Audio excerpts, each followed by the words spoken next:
Se os conceitos de pastoreio e governo chamam a atenção para o dever humano de cuidar dos animais de criação e de se responsabilizar das suas ações, eles também evidenciam que para os sertanejos, seus cães são capazes de agir e de pensar eticamente.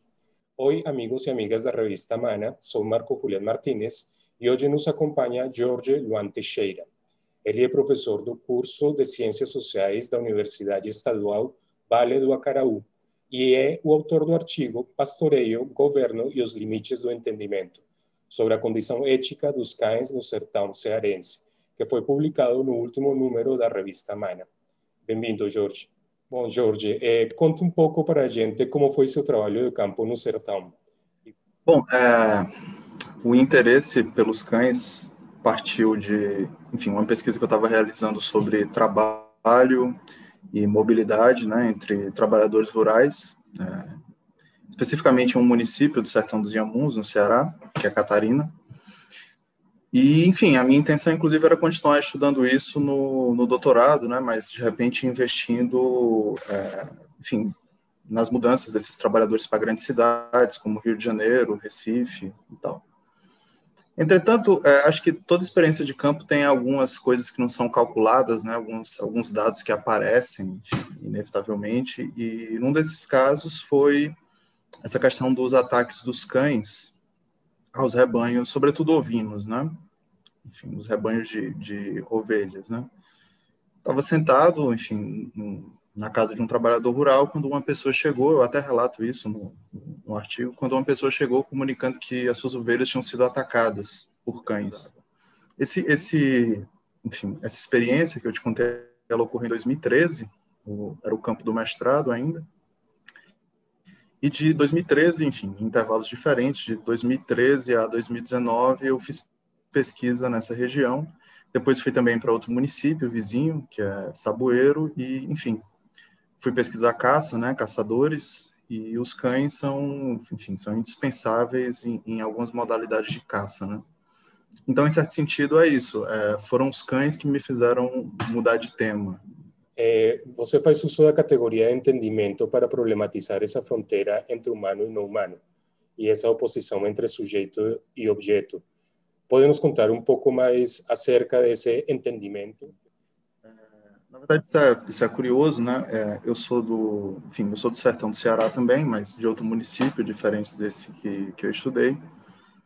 E, enfim, sempre escutava pais e mães falando coisa dos filhos se entenderem por gente, né?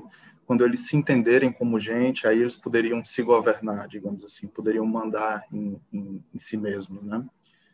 Mas o caso é que um dia, ainda nesse campo do mestrado, enfim, de que eu te falava ainda há pouco, eu sempre escutava as pessoas falando bicho bruto, e, enfim, tinha em alguma medida naturalizado essa expressão, até que um dia eu perguntei para eles qual era o significado, né? Por que é que eles chamavam, enfim, os animais de bicho bruto.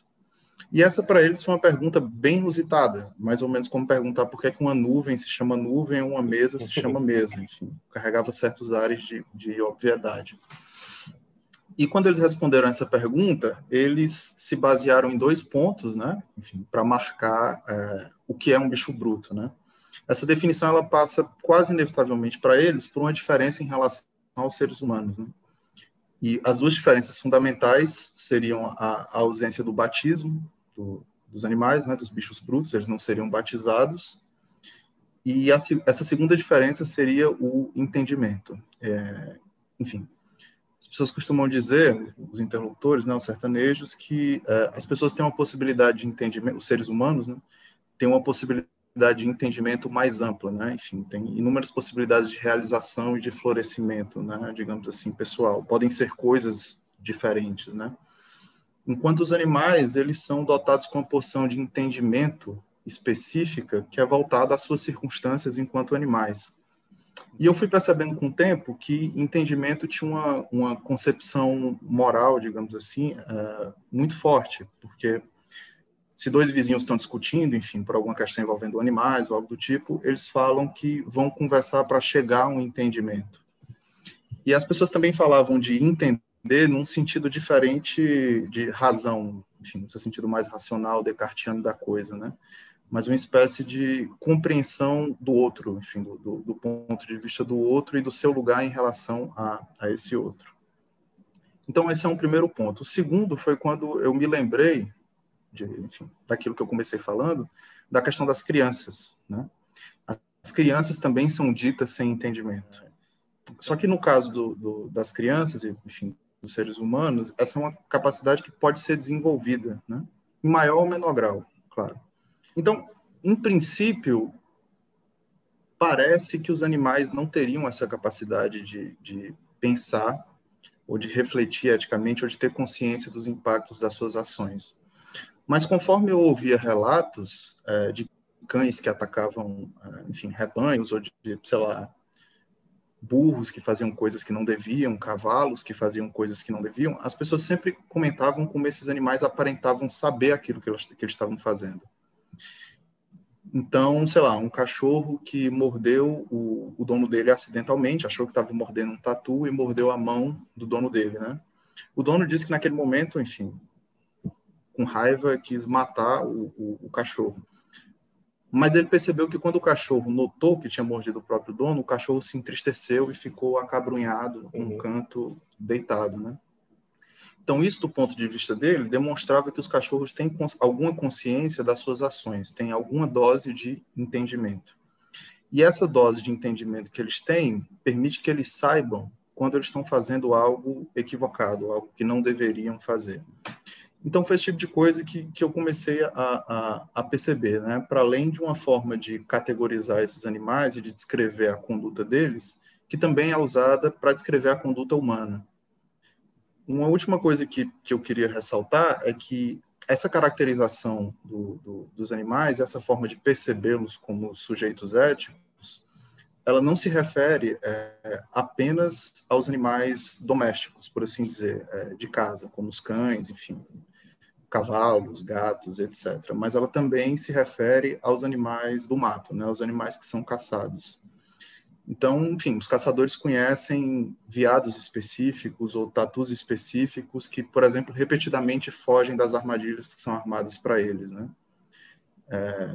Enfim, e caracterizam esses animais dessa forma. Enfim, isso ganha, às vezes, o ar de um debate. Assim, eu vou mostrar que eu sou mais teimoso do que esse tatu ou do que esse veado e vou pegá-lo, por exemplo. Você teve algum momento de entendimento com algum bicho fazendo trabalho de campo? A diferença da maioria das pessoas que eu conheço, eu nunca tive cães na minha casa, né? E hoje em dia eu tenho 2, depois dessa pesquisa, né? Então, foi difícil não ser impactado pelas coisas que eu vivi em campo. Mas, respondendo a tua pergunta, eu tive... Um dos capítulos da minha tese é sobre cães, né? É sobre os cachorros, né? E era curioso ver os interlocutores, enfim, meus amigos do campo, falando da relação dos cães deles comigo, né?